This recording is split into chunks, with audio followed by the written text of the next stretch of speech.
OMGesus, boys, girls, and tweeners, how you doing? Red Gambit here, and my god, what a day it has been. It's been crazy. It's been nuts. Today is the day that EVO 2016 had its lineup announced, and the big surprise that happened, for those of you who don't know, there are many games that have been listed for EVO this year. Amongst them are, things you'd expect, like Ultimate Marvel, Super Smash, Killer Instinct, Mortal Kombat, Tekken. We got Pokken in there. You like some Pokken? Like some Pokemans? You got that in there. There's some Guilty Gear. But the big news was that Street Fighter V is in there, which is fantastic, but there is no Street Fighter 4.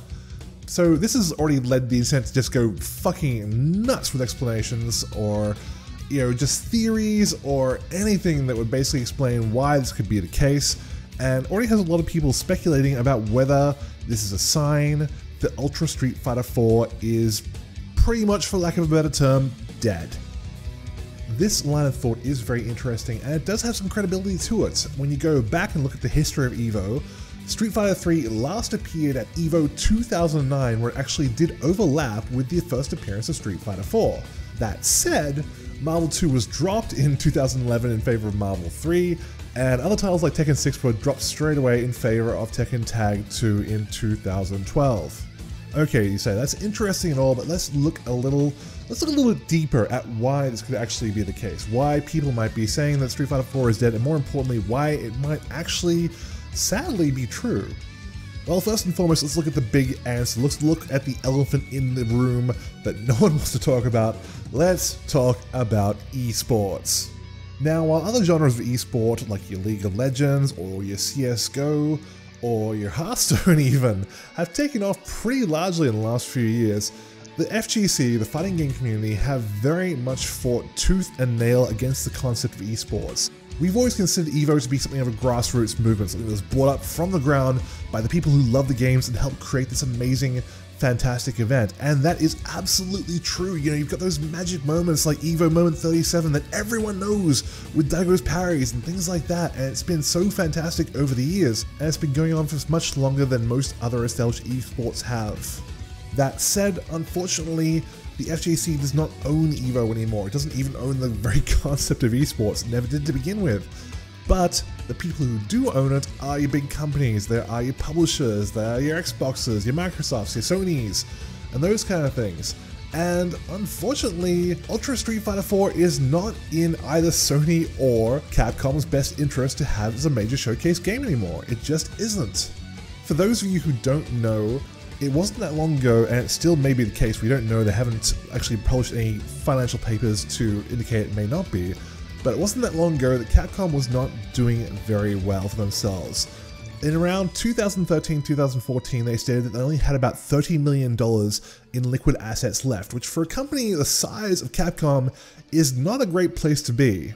Bearing that in mind, Sony basically came along, drove the proverbial dump truck full of money up to Capcom's doors, and basically kick-started Street Fighter V. That's not even speculation, that's a fact. Ono-san has gone on record saying that without Sony basically coming along and financing the project, there would not be a Street Fighter V as we know it. Now, Capcom have made absolutely no secret about the fact that they want a slice of that esports pie. That's because, whether you like esports or not, they are a growing trend. They're becoming bigger every year. It's not a day goes by where you don't hear about them expanding into new areas, being picked up by networks, being covered on ESPN, other places like that. It's getting crazy, it's getting bigger, and if you want my personal thoughts on it, I think it's going to get even bigger. I think in the next 3 to 5 years, we're going to see a veritable explosion in terms of the size of esports, and not only that, but the credibility that comes with that as a professional gaming sport. Capcom are definitely pushing it in that direction. They want Street Fighter V to be their big entry point into that market. They know that Street Fighter 4 and previous Street Fighters, and even other games like Marvel, the problem with fighting games is they have this huge, precipitous, possibly one of the hardest learning curves to get into, that as a result has not led them to the kind of success that you see with things like League of Legends, or your Hearthstone, or your Heroes of the Storm, or anything else. They want Street Fighter V to be not only a commercial success, but they want it to be an esports success. They want to grow that brand, they want to expand into new areas, and as a result, unfortunately, Street Fighter 4 is not going to be the vehicle to get them there. Now, outside of that, there's also the problem that a lot of pros have been making the switch from Street Fighter 4 to Street Fighter 5. Now, obviously, does that mean that they've abandoned Street Fighter 4? No, absolutely not. That'd be silly. And even if they did, they still have those skills if they want to go back and play that game. But the fact of the matter is, again, because Capcom have been pushing so very hard in this area, that is where the money is now. I mean, you look at something like the Capcom Cup Pro Tour, you're looking at tens of thousands of dollars being given away in prize money to first, second, and third. The big story that came out of that was that Daigo donated his $60,000. $60,000! And he gave it away to charity, which is fucking amazing on Daigo's part. But the point being is that that's the money that's being put up for Street Fighter 5. Now, yes, granted, that was by Capcom, but it's not going to be too long before other tournament organizers are going to see these as just the way the wind is blowing. It's the way the tide is turned. And even though, you know, there are still some major tournaments like CEO that are promising to deliver Street Fighter 4, I do honestly wonder how long that will continue leading up to EVO and definitely beyond. Now, is there any light at the end of this proverbial tunnel for Street Fighter 4? Well, that all depends on your perspective, really. I mean, this is not the first attempt that Capcom have really had to try and, I wouldn't say kill off Street Fighter 4, but surpass it, to move into a new area. A lot of you will obviously be familiar with Street Fighter Cross Tekken, which, you know, is a game that I really did enjoy when it first came out, but unfortunately, for reasons that we're not even going to go into in this video, was completely and utterly abandoned within the first 12 to 18 months by the community. It was just left for dead. Everyone moved away from Street Fighter 4 for a little while, or at least, you know, a lot of people did.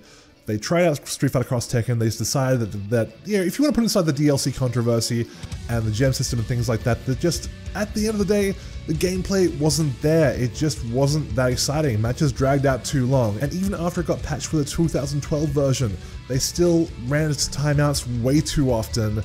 It was very anti-hype. There just wasn't very much exciting about watching it, and as a result, it was killed off. Everyone went back to Street Fighter 4, and the game was just forgotten and left to the ages. Additionally, Street Fighter 3 is still considered by many, especially the old guard, to be the finest fighting game, not even Street Fighter, just fighting game ever made. It still has a very big following to this day, and it still is played, albeit mostly in Japan, quite frequently to this day. There are still tournaments that are being held over there for the game. So even if Street Fighter 5 does become the new standard for what fighting games are for at least the Street Fighter series, Street Fighter 4 is not going to go away. It'll still be around. It'll just be a case of whether you can still be a part of that scene, whether the online scene will still exist 6 months, 12 months, 2 years down the road. But of course, all this is just speculation. The truth of the matter is that I can't predict what's going to happen, obviously, because only time is going to tell, and the community will be the ones who ultimately dictate whether the game will survive due to the depth and variety that it offers. You know, it's a game that unfortunately at the moment only has 16 characters. That will be bolstered to 22 characters within the first year, but even so, that's not even half the roster that Street Fighter 4 has. Also, there's still a lot of questions regarding the mechanics, whether the V trigger and V skills are enough to replace things like your focus attack dash cancels, and so forth. A lot of people are questioning whether the input leniency, the timing of links, things like that are too lenient, whether they're making it too easy for people to be able to get into this game, but not enough depth for the professionals to be able to master and really maximize the strengths of. But the only thing for sure is that when we do have the answers to those questions, we will know whether Street Fighter 5 will become the new mainstay of the Street Fighter series, or whether it'll join Street Fighter Cross Tekken on the dusty shelf of history and we'll all go back to playing Street Fighter 4. Anyway guys, that's it for me. Thank you very much for watching. If you have any thoughts on this, please feel free to leave a comment below. I'll do my best to get back to you. Until then, kisses, hugs, belly rubs, and I'll see you guys very soon.